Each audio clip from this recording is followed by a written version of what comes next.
Shh. Ya, dale, vaya. Vale.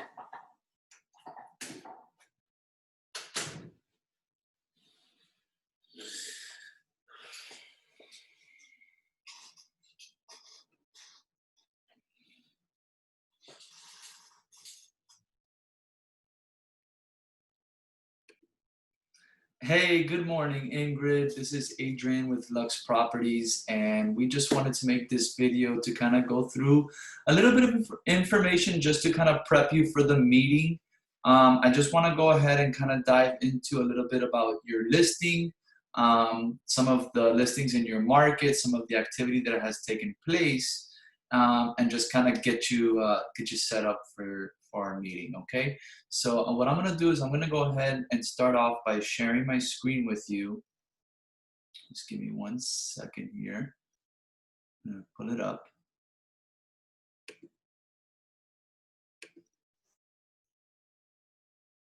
Okay, and here we are looking at your market.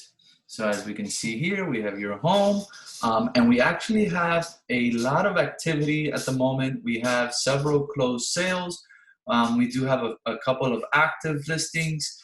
We do have 3 pending comparables, which should be closing within the next 30 days or so, I would expect. But we do have a couple of expired listings, with yours being one of them.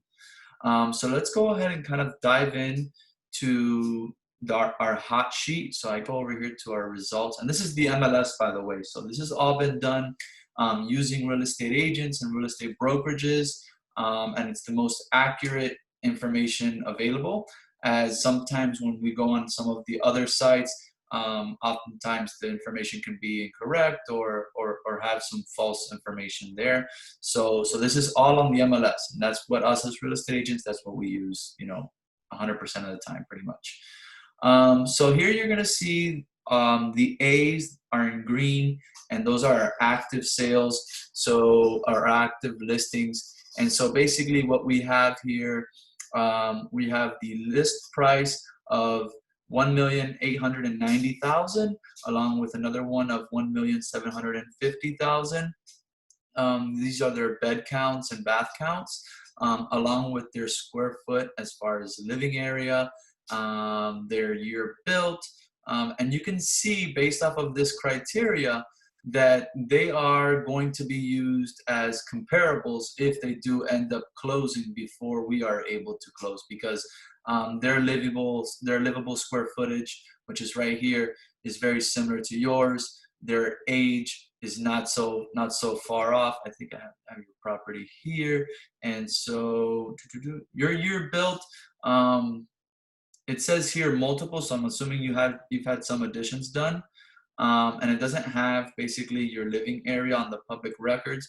But when I do go back to your listing, which I actually have it here already, and I go to your last listing, I'm seeing that you're showing 3,012 square feet of living area, along with a 39,422 square foot lot. So when I go back to our hot sheet, I can see that, oh, one more thing, I want to see your year built. So I'm going to go to here, and it does say that your year built, your original year built was 1969. So those are definitely good comparables that we would be able to use. This home at $1,750,000 is slightly older, and then aside from that, they do have a little bit more of square footage in the living area, but they're asking 1.7, so 1.75. So that's quite a high ticket. If you look at what is closed sale, it's here in the blue. And then you're going to be able to see that what people were getting as far as list price to asking price was somewhere, in most cases, we're off between $150,000 to $200,000. So you definitely want to be within that ballpark when you go ahead and list your property. If you were to use these as comparables, and I was to look at which would be necessarily the strongest comparables, I really like this one right here, this 7431 66th Street. I'm seeing that they listed at $1,150,000, and we're able to get $1,025,000. which I thought was a pretty fair closing price. They're slightly newer, very similar living area right here, as you can see. The year built 1979. Um, Barely a larger lot here with 40,293. However, I do want to say that this property, if you look at this column right here, so this CDOM, and what that means is days on market. That 501 is the largest of the days on market from the closed sales. But you can see that on average, the closed sales, they're not taking that long. They're taking under 200 days for the most part. With these two, one at 199 and the other one at 170. And then one actually at 19 days, which is fabulous. That's really what you want to do. And hats off to that agent and getting that listing sold so quickly and under contract. Now, next you'll have your pending sales, which are here in orange. You can expect for those pending sales to be closed out typically within the next 30 to 60 days, sometime in that range for the most part. And what's really nice about the pending sales, even though we can't see the actual sales price because it hasn't closed yet, is the days on market. So you're only seeing 32 days, 5 days, 354 days. Now that 354 days is a lot, but still significantly less than some of the other listings that we're seeing, and obviously less than the expired listings for sure. Okay, so I wanted to go ahead and kind of run through these with you. As you can see, there are 3 expired listings here. And basically what we like to call that in realtor terminology is basically the graveyard. And basically why we call that the graveyard is because you can see based on your market that there is an active market. You have several closed sales. These have all taken place within the last year or so. And I put up to 365 days. And you also have 3 pending sales and 2 active. So you have a very fluid market kind of going on at the moment, and people are getting a really good price when you talk about list price and sales price. So these 3 expireds are definitely a graveyard, and something needs to be done to get those taken care of right away. So so our next step, I kind of wanted to go over your listing because one of the things that stood out to me was obviously the history right here of the listing.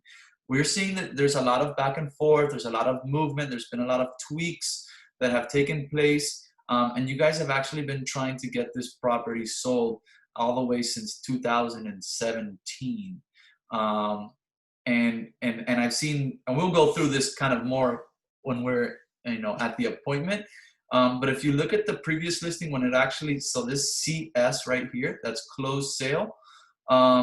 This property was not listed nearly as long as you've had it listed for. So you really want to use some of the similar tactics that they use as far as the actual listing and the strategy of closing and getting the right buyer now. Because right now we do have a seller's market.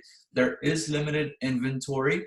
And there are many buyers out there that are qualified buyers that just don't have many options to choose from. So you definitely want to make yourself the very best option, the no-brainer option, and look for a win-win scenario between yourself and the buyer as well. Okay, so if you look at this listing history, now they did move from their original price significantly. And that's not necessarily something that I would suggest to you, but I'm sure that definitely helped in getting their home sold. Even though it was 343 days, I'm assuming there that the sellers were very, very highly motivated and were in a scenario where they were just going to take whatever was the best option at that point. It took too long to sell the property. But when we go over to your listing from 2017 all the way to when it was canceled now in August of 2020, I can see just so many price changes, so many actives and temporarily off market, as well as canceled, back to active, back on the market, price decreases, price increases, and we kind of want to try to limit that. We want to make sure that we're on the money when it comes to the market value and what you're able to kind of walk away with, and making sure that we have the net sheet which Richard will explain, done properly and something that is acceptable, that the terms on there are acceptable for you.